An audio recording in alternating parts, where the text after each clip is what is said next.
Quando os passeios da minha avó pelo jardim aconteciam depois do jantar, uma coisa tinha o poder de fazê-la voltar logo. Era, num desses momentos em que as voltas do passeio a levavam periodicamente, como um inseto na direção das luzes da saleta, onde eram servidos os licores na mesinha de jogo.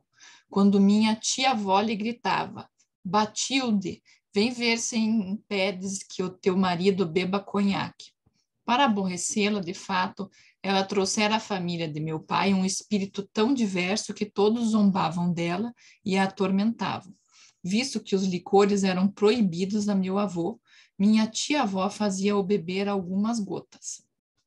Minha pobre avó entrava e implorava ao marido com ardor que não bebesse conhaque. Ele se zangava, bebia apesar de tudo o seu gole e minha avó tornava a sair. Triste, desanimada, no entanto risonha, pois tinha o coração tão humilde e era tão doce que sua ternura pelos outros e a pouca importância que atribuía à própria pessoa e aos seus sofrimentos conciliavam-se no seu olhar com um sorriso, onde, contrariamente ao que se vê no rosto de muita gente, só era irônica consigo mesma, e era para todos nós como um beijo de seus olhos, que não podiam ver os que ela amava sem os acariciar apaixonadamente com o olhar. Este suplício que lhe infligia a minha tia-avó, o espetáculo das súplicas baldadas de minha avó e de sua franqueza de antemão vencida, tentando em vão tirar de meu avô o cálice de licor, era dessas coisas a cuja vista a gente se habitua mais tarde até considerar em risos e a tomar o partido do perseguidor, resoluta e alegremente, para se persuadir que não se trata de perseguição. Na ocasião, causavam-me um tal horror que me dava vontade de bater na minha tia-avó.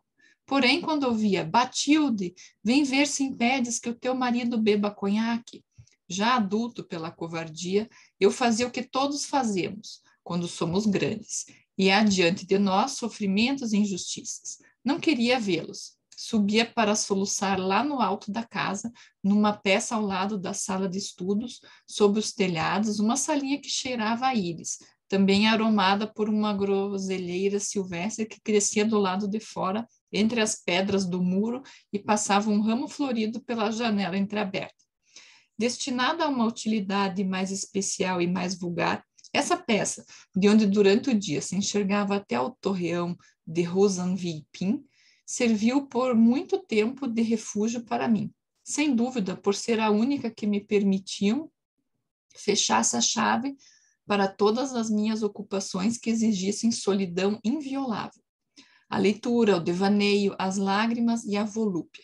Infelizmente, eu não sabia então que, muito mais tristemente que as pequenas infrações ao regime do marido, era a minha falta de vontade, minha saúde delicada, a incerteza que elas projetavam sobre o meu futuro, que preocupavam a minha avó no decurso das deambulações incessantes, de tarde e de noite, quando se via passar e repassar, obliquamente, erguido contra o céu, seu belo rosto de faces morenas e enrugadas, que com o passar do tempo se haviam tornado quase cor de malva como as lavouras pelo outono, e que ela cobria ao sair com um pequeno véu semi-erguido e nas quais, trazidas pelo frio ou algum pensamento triste, estavam sempre secando lágrimas involuntárias. Ao subir para me deitar, meu consolo único era que mamãe fosse me beijar quando já estivesse na cama. Mas durava tão pouco isso, e ela descia tão depressa que o momento em que a ouvia subir, e depois, quando ela passava pelo corredor de porta dupla, o ruído ligeiro de seu vestido de jardim, de musselina azul, com pequenos tirantes de palha trançada, era um momento doloroso. Anunciava o que ia ocorrer a seguir, quando ela me teria deixado, quando voltasse a descer, de modo que essas boas noites que eu amava tanto, chegava a desejar que viessem o mais tarde possível, para que se prolongasse o tempo de espera em que mamãe ainda não chegara. Às vezes, quando depois de me haver beijado, ela abria a porta para ir embora, eu queria chamá-la, dizer-lhe, beije-me mais uma vez, mas sabia que ela logo se mostraria zangada, pois a concessão que fazia a minha tristeza e a minha agitação ao subir para me beijar levando-me aquele beijo de paz, irritava meu pai, que julgava absurdo esse ritual. E ela, que punha tanto empenho em me fazer perder esse hábito, estava longe de deixar que adquirisse ou de lhe pedir um novo beijo quando já estava à porta. Vê-la aborrecida assim destruía todo o sossego que ela me trouxera um momento antes, quando inclinara sobre o meu leito o rosto amoroso, ofertando-o como uma hóstia para uma comunhão de paz, em que meus lábios saboreariam a sua presença real e o poder de adormecer. Mas essas noites em que mamãe, enfim, se demorava tão pouco no meu quarto, eram ainda suaves em comparação com aquelas em que havia convidados para jantar, e nas quais, por causa disso, ela não subia para me dar boa noite. Em geral, a visita se limitava ao Sr. Swan, que, afora alguns forasteiros eventuais, era quase a única pessoa que vinha habitualmente à nossa casa em Combray, às vezes para jantar como vizinho, mais raramente desde que fizeram um mau casamento, pois meus pais não queriam receber sua mulher. Às vezes após o jantar, sem ser esperado. Nas noites em que, sentados na frente de casa, sobre o grande castanheiro, ao redor da mesa de ferro, ouvíamos no portão do jardim não o barulho confuso e estridente da sineta, que ensurdecia com seu ruído ferruginoso e inextinguível e gélido toda a pessoa da casa que a disparava ao entrar sem tocar, mas o duplo toquezinho tímido, oval e dourado da campainha. Para os estranhos, todo mundo logo murmurava: uma visita, quem poderá ser? Pode seguir, Gisela. Mas sabia-se muito bem que só poderia ser o Sr. Swan. Minha tia-avó, falando em voz alta para dar o exemplo, com um tom que se esforçava por tornar natural, dizia que não cochichassem daquela maneira, que nada é mais impolido para quem chega, que poderá imaginar com isso que se dizem coisas que não deve ouvir, e mandavam à frente para tirar a limpo o que ocorria. A minha avó, sempre feliz por ter um pretexto para dar uma voltinha a mais pelo jardim e que aproveitava para arrancar às escondidas, ao passar, algumas estacas de roseiras a fim de dar às rosas um aspecto mais natural, como uma mãe que encaracola os cabelos do filho porque o barbeiro os deixara muito lisos. Ficávamos todos na expectativa das novidades que minha avó iria trazer do inimigo, como se fosse possível hesitar entre um grande número de assaltantes eventuais, e logo após meu avô dizia: reconheço a voz de Swan. De fato, só se reconhecia a voz dele, mal se enxergava o rosto, de nariz recurvo, olhos verdes, sob a testa larga, rodeada de cabelos louros, quase ruivos, penteados a bressan, porque acendíamos o menos possível de luz no jardim para não atrair os mosquitos. E eu ia disfarçadamente mandar dizer que trouxessem refrescos. Minha avó não achava muito importante, por lhe parecer mais amável que os refrescos fossem servidos como de costume, e não de modo excepcional e unicamente para os visitantes. O Sr. Swan, embora muito mais jovem que meu avô, era bastante ligado a ele, que fora um dos melhores amigos de seu pai, homem excelente, mas esquisito, a quem às vezes bastava uma ninharia, parece, para interromper os impulsos afetivos ou mudar-lhe o curso do pensamento. Várias vezes ao ano, eu ouvia meu avô contar à mesa sempre as mesmas anedotas sobre a atitude que Swan, pai, tivera por ocasião da morte da esposa de quem cuidava dia e noite. Meu avô, que o não via há muito, correra para junto dele na propriedade do Swan, que ficava nas redondezas de Combray, e conseguira fazê-lo deixar por um instante, todo em lágrimas, a câmara mortuária para que não assistisse ao fechamento do caixão. Deram alguns passos pelo parque, onde brilhava um pouco de sol. De súbito, o velho Sua se pôs a gritar, pegando o braço de meu avô. Ah, meu velho amigo, que felicidade passearmos juntos num dia tão lindo. Não acha bonito tudo isso? Essas árvores, os espinheiros alvares e o meu tanque? Você nunca me felicitou pelo meu tanque. Mas que cara triste é essa?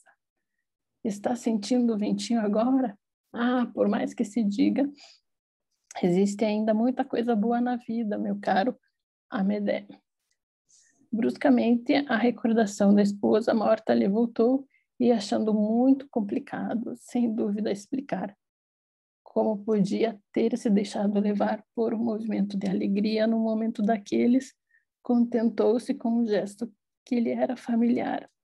Todas as vezes que uma questão difícil se apresentava ao seu espírito, em passar a mão pela testa, enxugar os olhos e limpar os vidros do pincenê. Não pôde, no entanto, consolar-se da morte da esposa.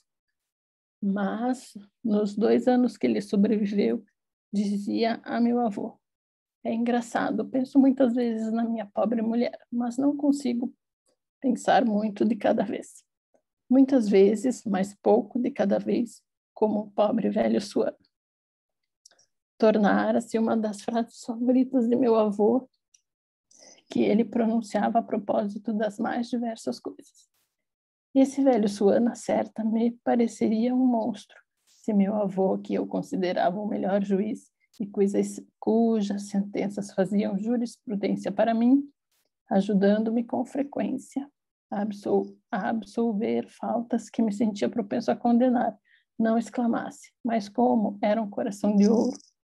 Durante muitos anos, quando o senhor Suan vinha nos visitar com frequência em Combray, sobretudo antes do seu casamento, minha tia-avó e meus avós nunca suspeitaram que ele já não vivia na sociedade que sua família frequentava e que, sob espécie de incógnito que ele aureolava em nossa casa, esse nome de sua, eles acolhiam com a perfeita inocência de honrados hospedeiros que podem ter sob seu teto, sem sabê-lo, um bandido célebre, um dos membros mais elegantes do Jockey Club, algum predileto do Conde de Paris e do Príncipe de Gales, um dos homens mais cortejados da alta sociedade do bairro de Saint-Germain.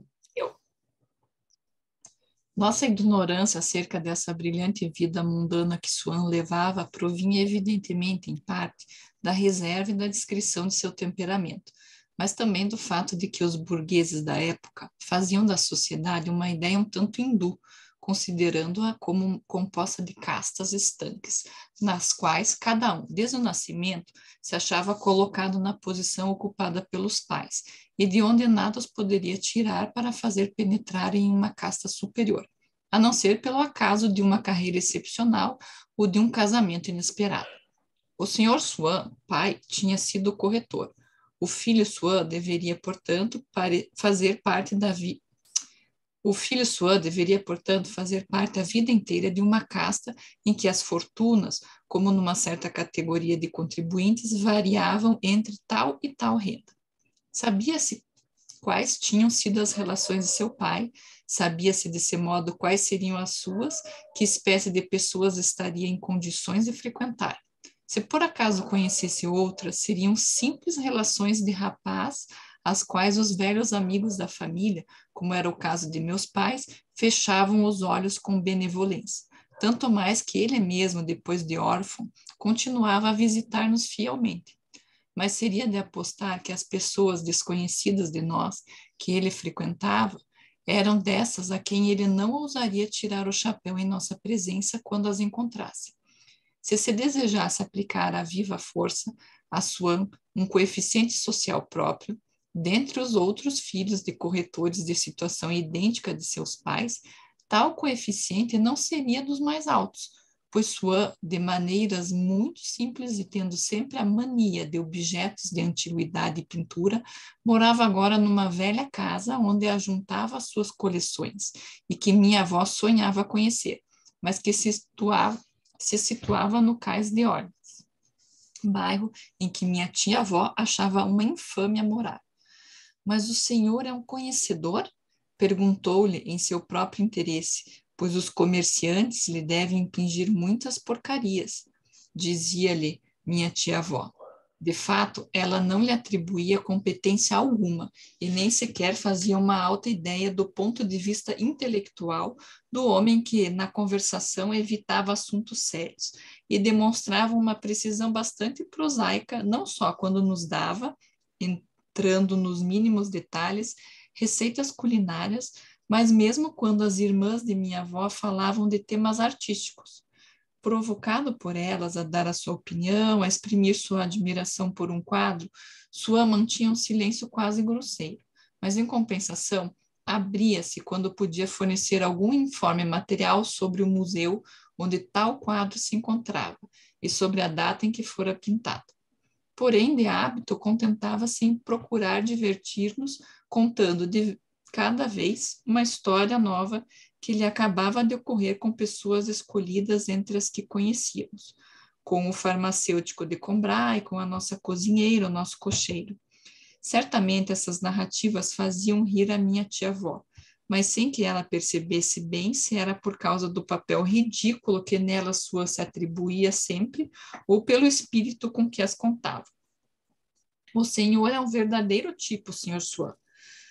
Como ela era a única pessoa um tanto vulgar da nossa família, fazia questão de notar aos estranhos, quando se falava em Swan, que ele teria podido, se quisesse, morar no Boulevard Haussmann ou na Avenida da Ópera, que era filho do Sr. Swan, que ele lhe devia ter deixado uns 4 ou 5 milhões e que isso, de residir no cais de Orleans, era simplesmente capricho seu. Capricho que, de resto, ela julgava dever ser tão divertido para os outros que em Paris, quando o Sr. Swan vinha no dia 1º de janeiro, lhe trazer seu saquinho de marrom glacé, ela não deixava de lhe dizer se havia estranhos. Sr. Swan, quer dizer então que o senhor mora sempre perto do entreposto de vinhos para ter certeza de não perder o trem quando vai para Lyon? E olhava as outras visitas com o rabo dos olhos por cima do pincenê. Mas, se houvessem dito à minha tia-avó que este Swan, perfeitamente credenciado, dada a sua origem, para ser recebido por toda a alta burguesia, pelos tabeliães e advogados mais ilustres de Paris, privilégio que lhe parecia desdenhar um pouco, tinha, como que às escondidas, uma vida inteiramente diferente, que saindo da nossa casa em Paris, depois de nos ter dito que iria dormir, arrepiava caminho, mal dobrasse a esquina e se dirigia para um salão que nunca os olhos de um corretor ou sócio de corretor contemplaram. Isso teria parecido tão incrível à minha tia como, para uma dama mais culta, a ideia de manter relações pessoais com Aristeu e de que este, depois de conversar com ela, iria mergulhar nos reinos de Tétis, um império oculto aos olhos dos mortais e onde Virgílio nolo descreve acolhido de braços abertos. Ou, para nos atermos a uma imagem de maior probabilidade de lhe ocorrer um espírito, pois ela a havia visto pintada em nossos pratos de biscoitos de Combray, que tivera no jantar Ali Babá, o qual, quando se visse sozinho, penetraria na caverna a rebrilhar de tesouros insuspeitados. Tu. Um dia em que ele nos visitara em Paris após o jantar, desculpando-se por estar de casaca, dissera-nos François, depois que partira, que soubera pelo cocheiro que ele jantara na casa de uma princesa. Sim, de uma princesa do demi-monde. Retrucara minha tia, dando de ombros numa ironia serena, sem erguer os olhos do tricô. Desse modo, minha tia-avó tratava-o com alguma superioridade. Como eu pensava que ele devia se sentir lisonjeado com nossos convites, achava muito natural que não nos visitasse no verão sem trazer à mão uma cestinha de pêssegos ou framboesas do seu jardim e que de todas as suas viagens à Itália me trouxesse fotografias de obras-primas. Ninguém se sentia constrangido em mandar chamá-lo quando havia necessidade de molho gribiche ou de salada de ananás para os grandes jantares aos quais não o convidavam, já que não lhe atribuíam prestígio suficiente para ser apresentado aos estranhos que vinham pela primeira vez. Se a conversa recaía sobre os príncipes da Casa de França, pessoas que nem o senhor nem eu jamais conheceremos, nem fazemos questão de conhecer, não é mesmo? Dizia minha tia-avó à sua, que talvez trouxesse no bolso uma carta de Twickenham e mandava-o empurrar o piano e virar as folhas nas noites em que a irmã de minha avó cantava, demonstrando para com aquela pessoa tão solicitada em outros lugares a ingênua rudeza de uma criança que brinca com um bibelô de coleção tão despreocupada como se fosse um objeto vulgar. Sem dúvida, o Sua, conhecido por tantos sócios do clube àquela época, era bem diverso do que minha tia criava em sua cabeça, quando à noitinha, no jardinzinho de Combray, após ressoarem os 2 toques hesitantes da sineta, ela insuflava e vivificava com tudo o que sabia sobre a família Sua, o personagem obscuro e incerto que se destacava, seguido de minha avó, sobre um fundo de trevas e que era reconhecido pela voz. Porém, mesmo do ponto de vista das coisas mais insignificantes da vida, nós não somos um todo materialmente constituído, idêntico para todas as pessoas e cada um não tem mais que tomar conhecimento, como se tratasse de um livro de contabilidade ou de um testamento. Nossa personalidade social é uma criação do pensamento alheio. Até o ato tão simples a que chamamos ver uma pessoa que conhecemos é, em parte, uma ação intelectual. Preenchemos a aparência física do ser que vemos com todas as noções que temos a seu respeito e, para aspecto global que nos representamos, tais noções certamente entram com a maior parte. Acabam por arredondar tão perfeitamente as faces, por seguir com tão perfeita aderência a linha do nariz, vem de tal forma matizar a sonoridade da voz, como se essa fosse apenas um envoltório transparente, que cada vez que vemos esse rosto e ouvimos essa voz, são essas as noções que reencontramos, que escutamos. Sem dúvida, no Sua que haviam construído para si mesmos, meus pais tinham omitido, por ignorância, uma multidão de particularidades de sua vida mundana que faziam com que outros, em sua presença, vissem todas as elegâncias dominar-lhe o rosto, até o nariz recurvo, que era como que sua fronteira natural, mas também tinham podido acumular naquele rosto, despojado de seu prestígio vago e espaçoso, no fundo desses olhos depreciados, o suave e certo resíduo, um tanto memória, um tanto esquecimento das horas ociosas passadas em nossa companhia após os jantares semanais ao redor da mesa de jogo ou no jardim, durante a nossa vida de boa vizinhança campestre. E com tudo isso, de tal modo se encher o envoltório corporal de nosso amigo, bem como de algumas recordações relativas a seus pais, que Sua se tornaram ser completo e vivo, e eu tenho a impressão de deixar uma pessoa para ir me encontrar com outra bem distinta, quando na minha memória passo do Sua que conheci mais tarde em detalhe para esse primitivo Sua, no qual reencontro os erros encantadores da minha juventude e que, aliás, se parece menos com o outro do que com as pessoas que conheci na mesma época, como se ocorre em nossa vida, ou mesmo que no museu, onde todos os quadros de uma mesma época têm um ar de família, uma mesma totalidade. E esse primitivo Sua cheio de lazeres, perfumado pelo aroma do grande castanheiro do cestinho de framboesas, e de um tantinho de estragão. Joe.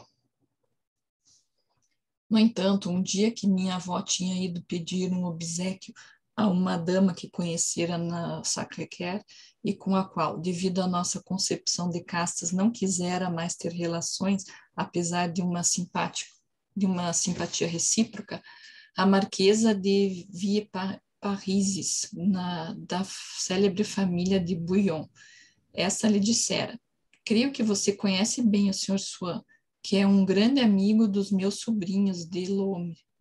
Minha avó regressara da visita entusiasmada com a mansão que dava para jardins e onde a senhora Villeparisis lhe aconselhara que alugasse casa, e também com o alfaiate sua filha, cuja loja ficava no pátio, e onde ela entrara para pedir que lhe dessem um ponto na saia, que fora rasgada na escadaria.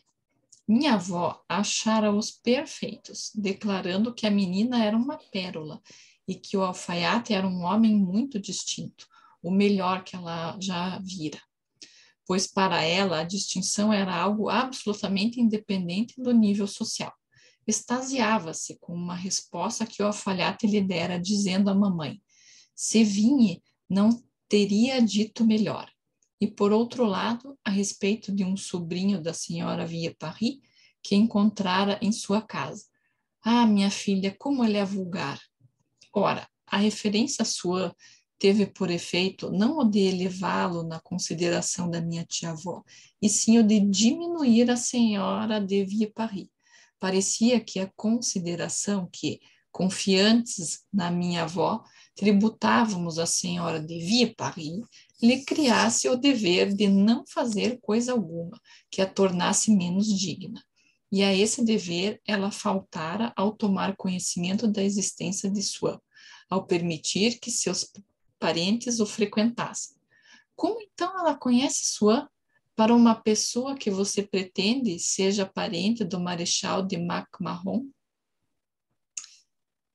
Essa opinião de meus pais sobre as relações de Swann lhes pareceu logo depois confirmada pelo seu casamento com uma mulher da pior sociedade, quase uma cocote, que, aliás, ele nunca procurou apresentar, continuando a nos visitar sozinho, embora cada vez menos, mas segundo a qual julgavam poder avaliar, na posição de que lá a fora buscar, o meio desconhecido deles que ele frequentava habitualmente.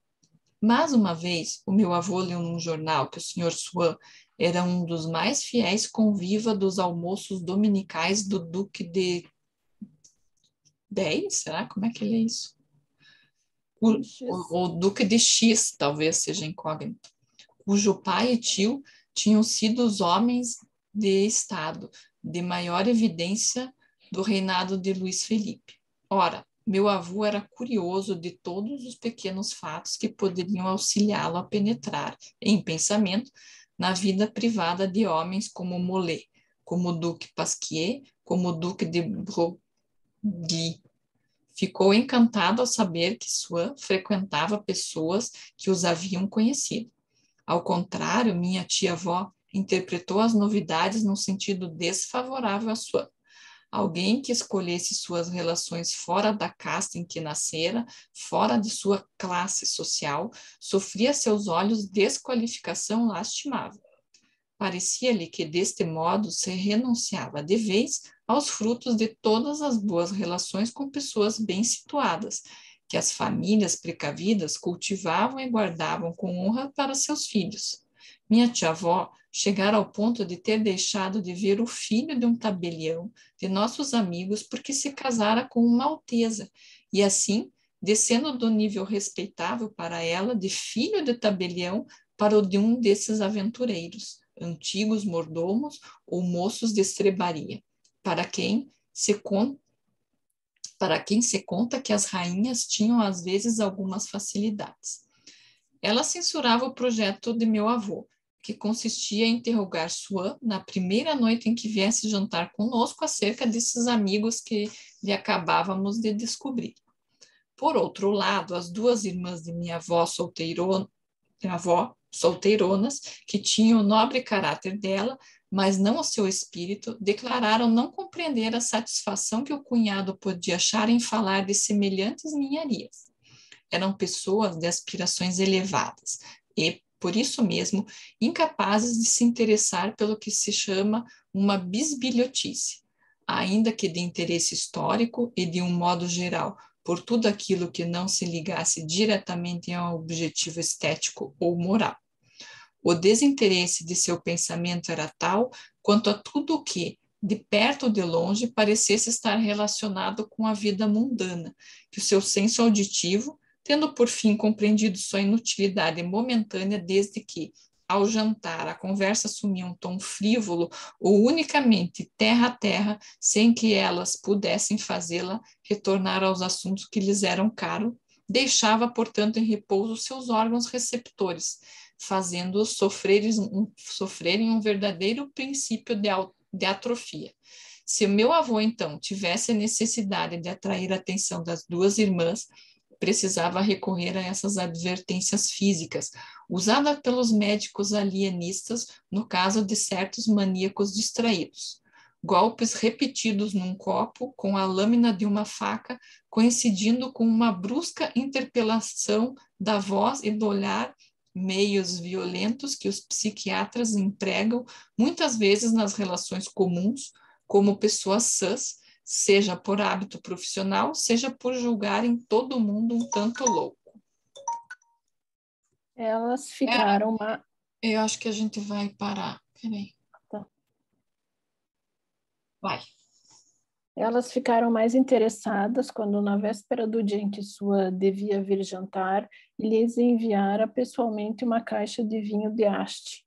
Minha tia, estendendo o número do Fígaro, onde, ao lado do nome de um quadro que estava numa exposição de Corot, figuravam as seguintes palavras: da coleção do Sr. Charles Swann.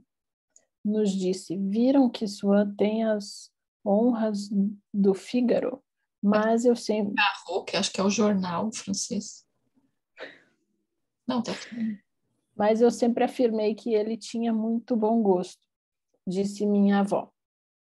Naturalmente, você, desde o momento em que se trata de ter uma opinião diversa da nossa, retrucou a minha tia-avó, que, sabendo que minha avó nunca era da mesma opinião que ela e não tendo certeza que fosse a ela mesma que nós dessemos sempre razão, queria nos arrancar uma condenação em bloco das opiniões da minha avó, contra as quais procurava solidarizar-nos à força com as suas. Mas nós ficamos em silêncio, tendo as irmãs de minha avó manifestado a intenção de falar sobre as palavras do Figaro. Minha tia-avó as desaconselhou. Cada vez que ela descobria nos outros uma vantagem, por menor que fosse, e que ela descobria não possuí-la, persuadia-se que essa vantagem era um mal, e para não ter de invejá-los, lamentava-os. Creio que não lhe dariam nenhum prazer, sei muito bem, que me seria desagradável ver meu nome impresso com tanta evidência no jornal, e absolutamente não ficaria lisonjeada se me falassem nisso. No entanto, não se empenhou muito em persuadir as duas irmãs de minha avó, pois elas, por horror à vulgaridade, levavam tão longe a arte de dissimular sob perífrases engenhosas uma alusão pessoal que esta quase sempre passava despercebida da própria pessoa a quem se referia. Quanto a minha mãe, só pensava em conseguir de meu pai que consentisse em falar a sua, não de sua mulher, mas de sua filha, que ele adorava e por causa de quem se dizia que afinal acabara por fazer aquele casamento. Poderias lhe dizer só uma palavra, perguntar como vai ela. O caso deve ser tão cruel para ele. Mas meu pai se aborrecia. Não, tens ideias absurdas, seria ridículo. Mas eu era o único de todos para quem a visita de sua era motivo de uma dolorosa preocupação. Isso porque nas noites em que havia estranhos ou somente o Sr. Swann, mamãe não subia para o meu quarto. Eu jantava antes de todos e a seguir vinha sentar-me à mesa até às 8 horas, quando estava convencionado que deveria deitar. E esse beijo precioso e frágil que mamãe me dava de costume na cama, no momento em que ia dormir, era-me necessário transportá-lo da sala de jantar ao meu quarto e guardá-lo todo o tempo em que me despia, sem que sua doçura se partisse, sem que sua virtude se espalhasse e evaporasse, volátil, e justamente nessas noites em que precisava recebê-lo com as maiores preocupações, via-me obrigado a pegá-lo, roubá-lo de súbito publicamente, sem nem mesmo ter o tempo e a liberdade de espírito necessários para dar ao que fazia a atenção dos maníacos que se esforçam por não pensar em outra coisa, enquanto fecham uma porta para poderem, quando a incerteza alça lhes volta, lhe opor vitoriosamente a lembrança do momento em que fecharam. Estávamos todos no jardim quando ressoaram os 2 toques hesitantes da sineta. Sabia-se que era Swan. Entretanto, todos se entreolharam interrogativamente, e minha avó foi enviada para um reconhecimento. Tratem de lhe agradecer de modo inteligível pelo vinho. Sabe muito bem que é delicioso e que a caixa é enorme, recomendou meu avô às 2 cunhadas. Não comecem a cochichar, disse minha tia-avó. Há de ser bem agradável chegar a uma casa onde todos falam baixinho. Eis aqui o Sr. Swan. Vamos lhe perguntar se acha que vai fazer bom tempo amanhã, disse meu pai. Minha mãe julgava que só uma palavra sua poderia desfazer toda a mágoa que nossa família tivesse causado a sua desde o seu casamento. Achou uma forma de desviar sua atenção por um momento, mas eu seguia, não podia me resolver a separar-me dela um só passo, pensando que daí a pouco teria de deixá-la na sala de jantar e subir para o meu quarto sem ter, como nas outras noites, o consolo de que ela fosse me dar um beijo. Vamos, Sr. Swan, disse ela. Fale-me um pouco de sua filha, tenho certeza de que ela já tem gosto pelas obras de arte como o pai. Mas venham sentar-se conosco na varanda, disse meu avô, aproximando-se.